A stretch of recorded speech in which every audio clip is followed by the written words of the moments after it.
you're running for Congress. Is that correct? That is correct. I'm running for Congress in New Hampshire's 1st District. And your name?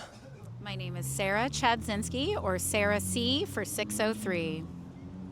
All right, Sarah. So I want to start out by asking, what are your top 3 policy priorities for New Hampshire's 1st Congressional District? I think right now we're all feeling a few things at home on the ground in New Hampshire. Affordability is a huge issue, and that has a couple tiers under it. Universal health care and healthcare expenses are a big issue, so universal health care is a number one. Housing is a major issue in New Hampshire. We have a significant housing crisis, and affordability across the board, and we're feeling it at the gas pumps right now big time. How do you plan to tackle these issues of affordability, especially with the housing crisis? Being a young person myself, it's an issue that's important to me and a lot of other Gen Z and millennials. How do you plan on tackling that crisis?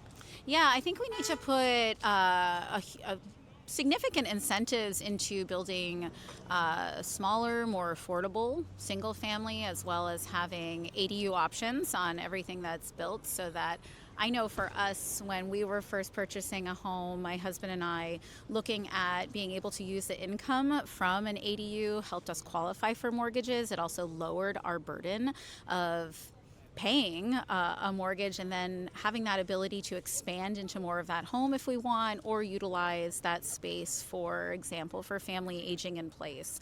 It's a very complex issue in terms of the different pieces that we need to put into play with incentivizing, with building, and then the other piece is getting corporations out of purchasing housing across the country. And a lot of people have talked about this and say, oh, it's only a small percentage. And that may be true, but it is still driving costs up. The Private Equity Act was made for families like me to invest our funds into something physical versus the stock market for later, for our retirement. It's not made for corporations to purchase housing across America. That needs to be in the hands of the people.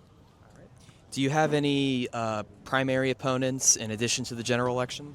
Yes, I'm one of 7, but I am the only truly grassroots, not AstroTurf candidate who has been down here doing the work because it's the right thing to do. So for years, I've been down here showing up as a concerned citizen, not because I've been paid, but because I really care about amplifying the voices of people that are marginalized or vulnerable.